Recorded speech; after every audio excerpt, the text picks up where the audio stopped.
Time is 6:47. Time for Zooming Around with Zoe. And today we're asking, why is it sometimes warmer on Bay Area mountaintops compared to more populated areas below? Well, I mean, normally when you climb up a mountain, it gets colder as you get higher, right? But that's definitely not always the case in the Bay Area, especially during the summer. So I want to zoom in on Mount Tan. Here is what a normal weather setup would look like going up the mountain. Normally it's warmer near the base of the mountain, 65 degrees, let's say, 60 degrees at Hogback Road, about halfway up the mountain. And then at Middle Peak, the top of the mountain, normally it gets colder. Normally it's in the mid 50s. So normally, again, this is just an example of a typical day. Temperatures can range about 10 degrees from the bottom to the top of the mountain, getting progressively cooler as you go up.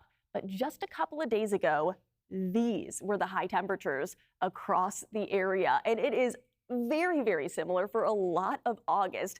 56 degrees on Panoramic Highway, about 800 feet in elevation. Then you headed up to about 1,000 feet in elevation and you warmed up by about 5 degrees. It got to 60 degrees in Hogback Road.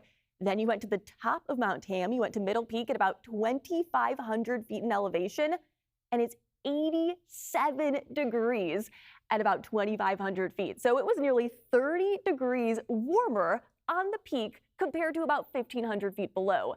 But then the big question is why? Now that is thanks to something known as the inversion layer, which sets up in between where Hogback Road is and Middle Peak at about 1,000 to 1,500 feet in elevation.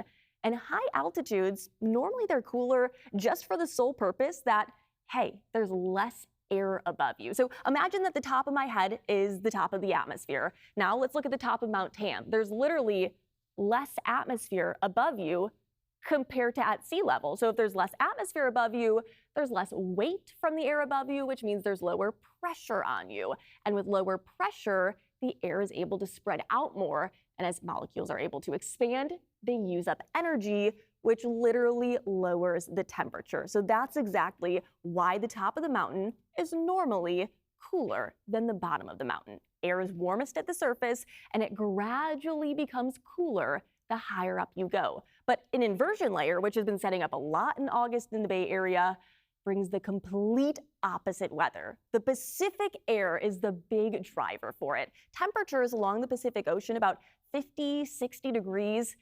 And it really is very interesting because, again, with those very chilly water temperatures along the central California coast, it's typically cooler than the daytime highs on land. So when the sea breeze picks up in the afternoon, it ushers in that air cooled off by the ocean and the fog across the bay.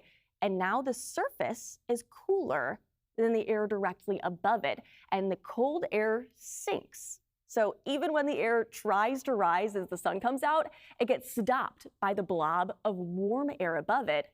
And that is what creates our inversion layer. So normally our inversion layer in the Bay Area, like I said, is about 1,000, 1,500 feet. Sometimes it could be as high as 2,000 feet. It keeps the fog in place as a very shallow bubble of marine-kissed, cool, comfortable air at the surface.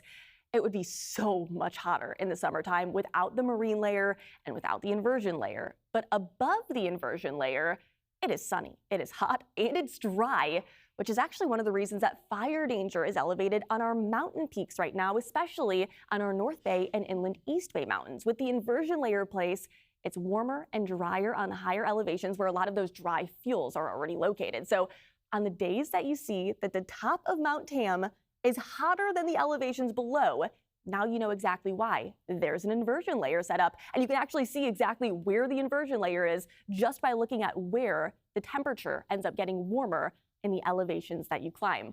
Unfortunately, with the inversion layer also comes bad air quality in the wintertime because not only does it trap the cool air along the surface, it also traps all of the pollution along with it. So something to keep your eyes on, not just in the summertime when it comes to climbing up the tops of the mountains. Maybe you're going hiking this afternoon. This is what's really good to know. Yeah, you are going to be having to pack in layers because not only when you get closer to the coast, it gets cooler.